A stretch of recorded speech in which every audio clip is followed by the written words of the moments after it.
What's up, tol? Isa mo pagpalang umaga o araw. Ngayon yung lahat, no? So, ngayon, tol, ay medyo natagalan ako na nag-upload. Kasi marami atong na-enkwentro, tol. At hirap yung signal. Hirapan pa ako sa signal. Kaya, hindi ako agad nakapag-upload. So, di bale, tol, marami akong nasalubong at na-enkwentro na kalaban. At may narinig pa ako na hindi na daw masyado kalayuan yung linagyan ni George. So, kumbaga, tol, yung pakiramdam ko, gumaan yung loob ko ba, ay naramdaman natin na hindi na masyadong kalayuan yung target natin, tol, na para iligtas yung kasama o kaibigan natin na si George o alaga ko dati. Tuso talaga, tol. Ito si Commander Dindo. At may narinig pa rin ako. May isang commander daw na paparating. So, hindi natin alam kung sino na commander yan. Kasi may mga commander na hindi natin nakikita. Baka ay biglang bumalik. At narinig pa ng mismo ng dalawang tainga natin na naghanda pala ng puwersa at malaking puwersa si Commander Dindo. Kaya pala siya tumahimik. Dahil pinaghandaan niya talaga, tol, kung paano tayo niya paslangin o paano tayo niya bihagin. Dahil malaman natin, tol, na habang nung naligtas natin si Peter or Bunso, so hindi nga ako nagamit ng kamera nun kasi nag-iingat ako na matuntun o malaman kung saan natin ilagay para maisiptin natin kalagayan ni Bunso ba. Pero ang nangyari, tol, ay hindi talaga nakapagpigil si Commander Dindo na hindi niya mabawi, na gusto naman sana sa bata na si Bunso na magbagong buhay siya at nagpakalayo-layo na sa akin para sa tahimik na buhay ba. Hindi niya gusto na at hindi niya na matato ng yung ginawa ng kanyang kuya. Yung kasamaan talaga ni Commander Dindo ay hindi niya sakim talaga. Gusto niya talaga na ang kanyang pamumuno at ay ipasunod niya kay Bunso. So si Bunso, tol, nadoktrina natin na magbago at magbago na talaga para sa kanyang kapakanan. So balak pa ni Bunso na ngayong pasukan ay mag-aaral siya, pero ginawa din ang lahat ni Dindo na para mabawi sa akin, pero hindi na yun mangyari, tol, dahil wala na si Bunso. Pero sisikapin ko na lang ng mabuti na hanggat maaari at hindi lang tayo mawala ng pag-asa sa Panginoon, hanggat kasama natin siya ay mapanatili na maging ligtas po ang ating kalagayan, lalo na yung mga kasamahan ko si Paritatsky at ang kanyang kapatid na si Rins napakyat na rin dito. Medyo malayo pa lang sila dahil ang marami talaga yung kalaban na pinaharang sa amin. Kung totoo mang narinig ko na 200 plus daw, tol, yung maharang para hindi daw ako makaabot doon sa location kung saan nila inilagay si George. Pero hindi ako matitinag dyan, tol, at hindi ako kinakabahan. Dahil alam ko na kung nag-iisa man ako sa tingin nila, may kasama ako, tol. Yung nasa itaas na isa na nakaprotekta sa atin. So, hindi tayo pwedeng kabahan at kailangan maging alisto at determinado tayo sa bawat hatbang na gagawin natin para maging safety at maging tagumpay po tayo sa ating mission. Yun, tol, huwag nyo lang kalimutan paki-like, subscribe at share po At sana hindi kayo magsasawang manood ng aking mga video. Yun tol, tara. So, tubig na tayo. Sobrang lakas mo ulan kanina. So, nakapapasilong ako. At nakapagpuan. So, kung hindi ako nakapasilong tol, sobrang basang-basa ako talaga. Pero,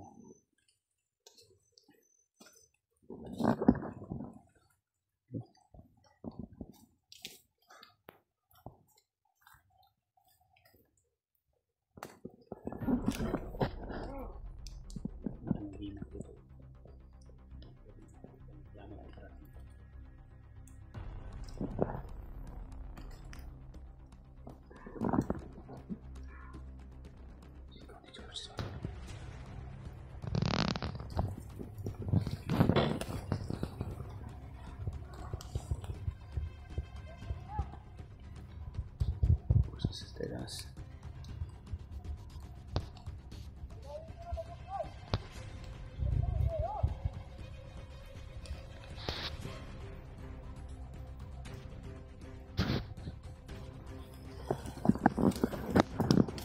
Sundan lang natin.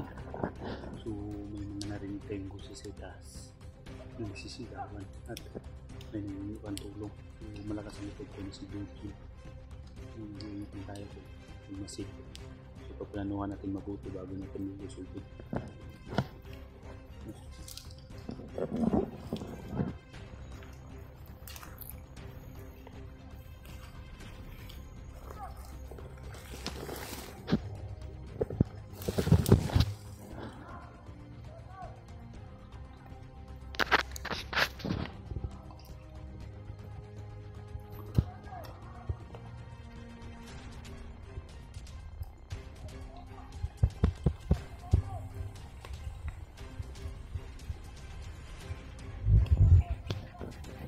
Isa lang nakabantay dito sa iba dun sa mga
Yes.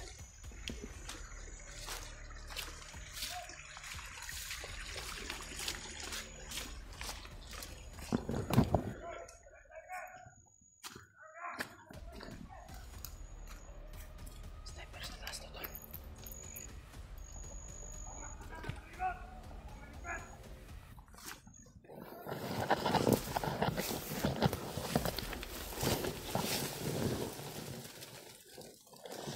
Sniper sa taas, oh. Sniper sa taas yung sniper, oh.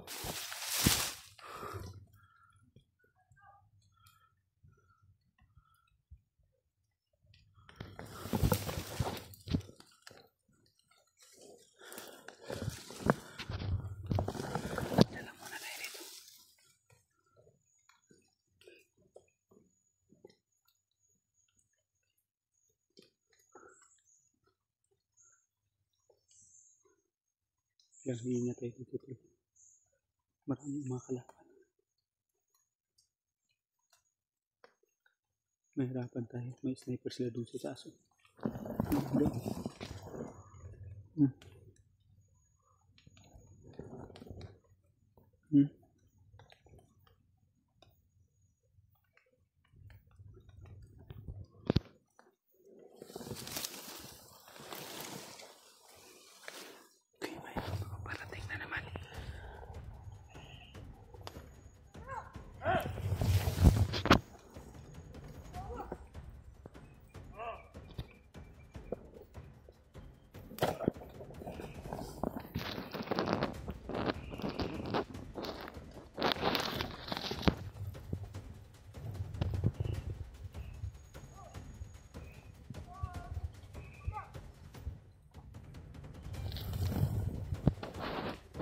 taas oh.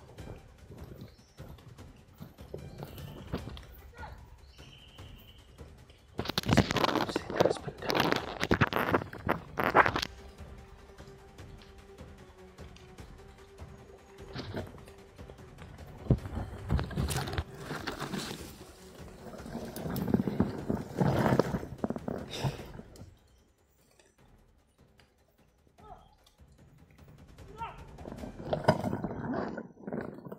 Sa taas oh.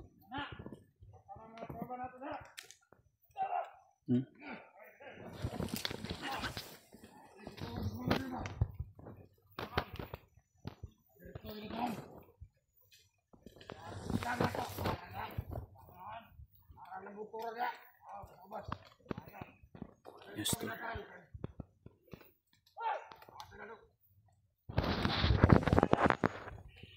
Persi taas mo.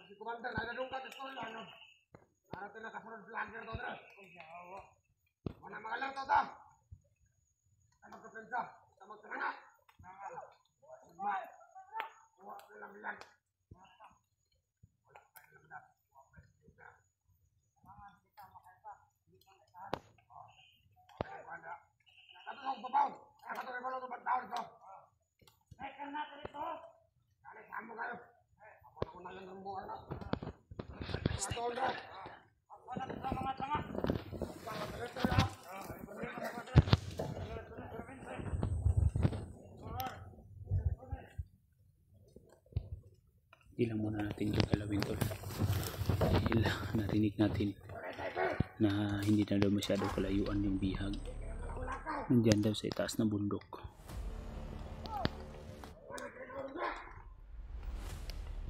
So baga tol, siya yung nagplastar ng mga tauhan nila.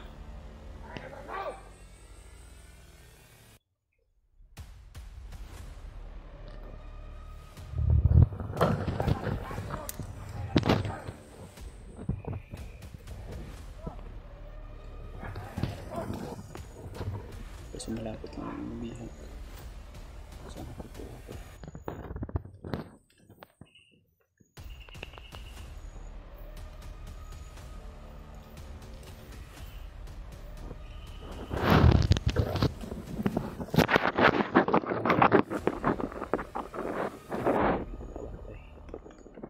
Narinig natin na ang bihag daw. Pero sa kabila na bundok na dyan.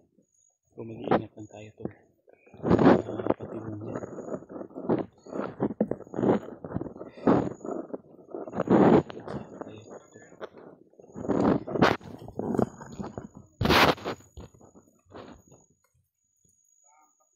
May nakapulang ko sa itaas.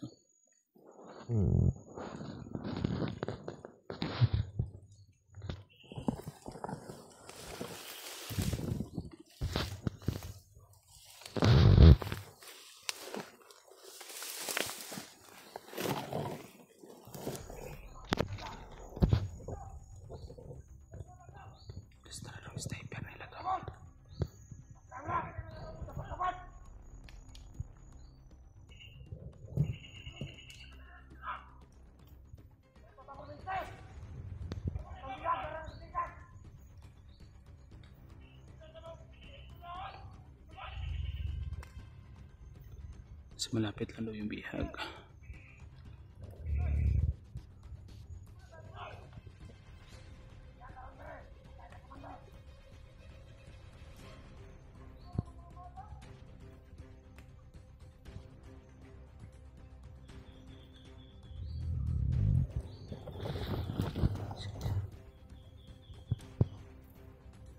Titirahin ko tutol na hindi lang makapatay, hindi siya mapuruhan. Siya yung umamin sa atin.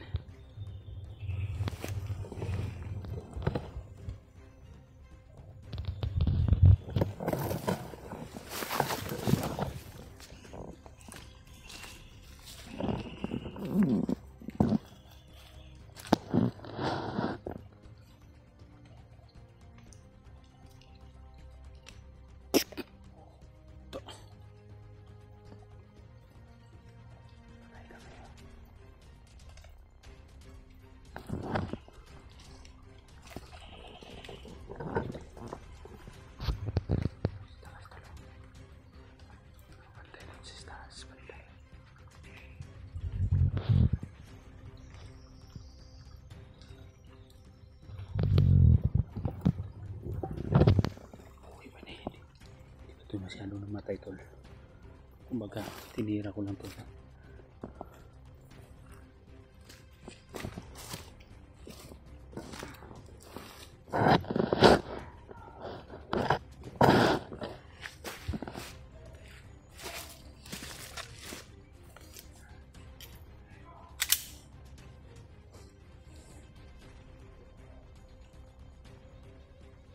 Sige, butang ang dihag.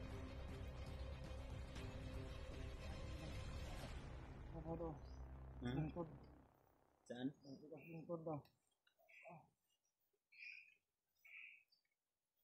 Lapit ko dali. Doon ka? Sure ka? Lakbok magbantay na.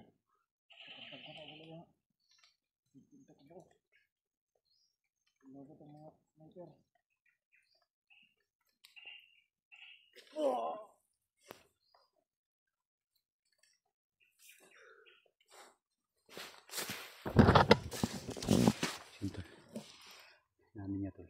Marami daw nagbabantay dyan sa itaas. So malapit lang daw yung bihag. So, sigurado ako tol na bantay sirado talaga. Kailangan mag-iingat ako.